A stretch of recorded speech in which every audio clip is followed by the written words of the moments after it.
As a kid, I used to go to church with my family every week. And then when I was 8, I used my brain, which is a problem. And I thought to myself, man, I don't see this God guy around much. Like I don't really see him anywhere. Like where is he? What's going on? Like I thought that because I cannot see him, therefore he cannot be real.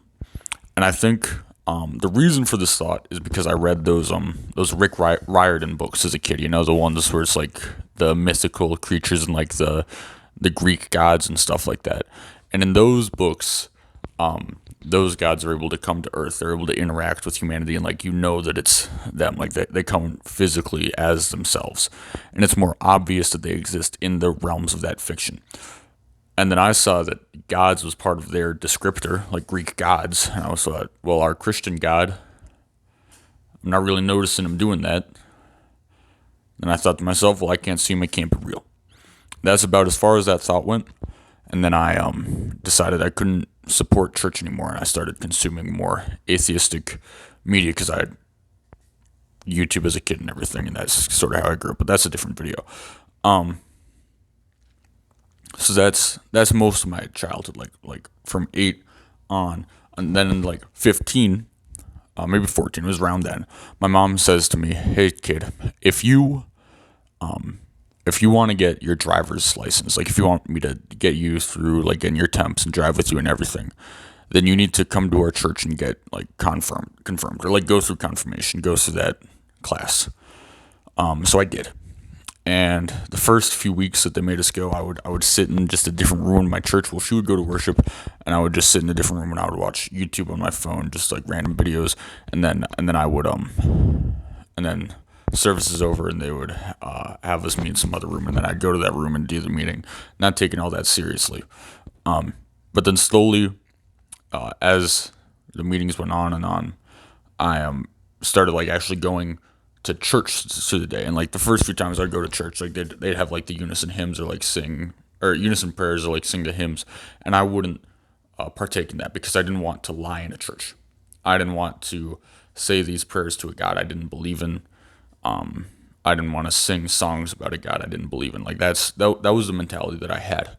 And then a few weeks later, or however long, I changed my mind to why not just give it a go? Why not say the words that it tells me to say? Why not sing those hymns, sing those notes?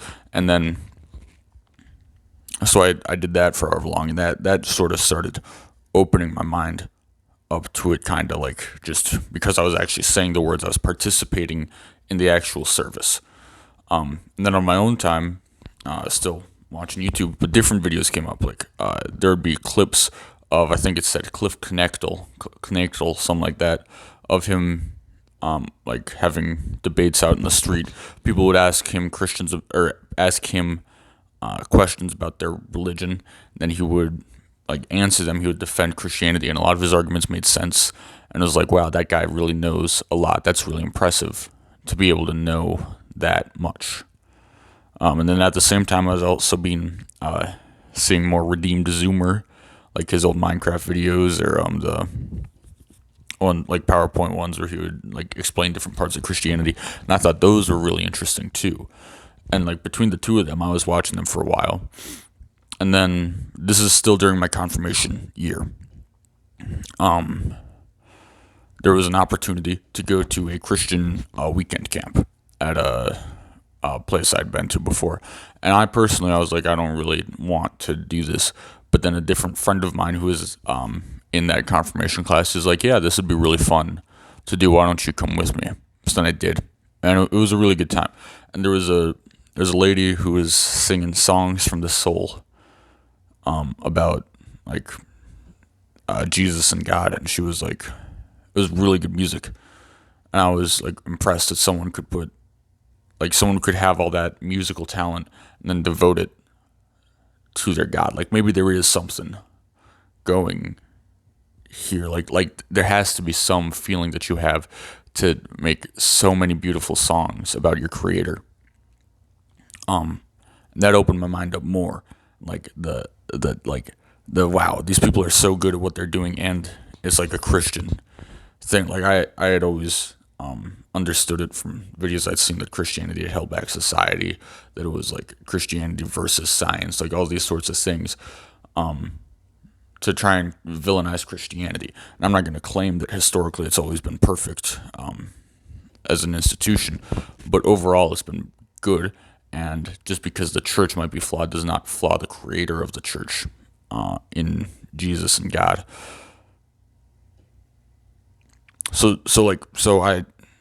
The idea's been opened in my mind at this point. I'm coming back from the camp. I'm like, wow, that was beautiful music,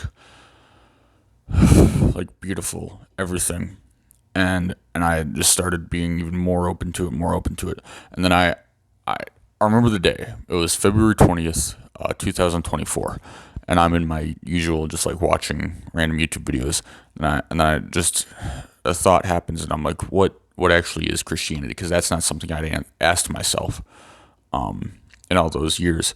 So then I look up a video, and I wish I could find it again. Maybe I'll try again soon.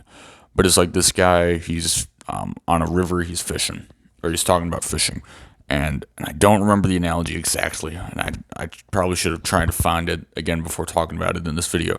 But it's like God is the fish hook that's going to catch you from the sin of the river, or something. Like being Christian is being chosen in some sort, not by anything that you did.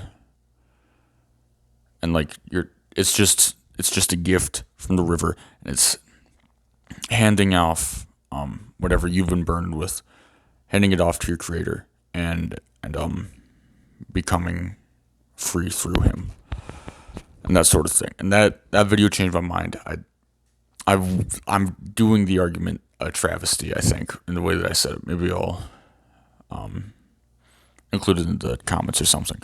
But that argument, it like brought me over. And then February 20th, 2024, that's the day where I became Christian. And it changed my life. And I hope that this video and other videos on this channel help you understand the beauty of the Christian life and how to live it. So that's the goal of this channel, I guess. But thanks for watching.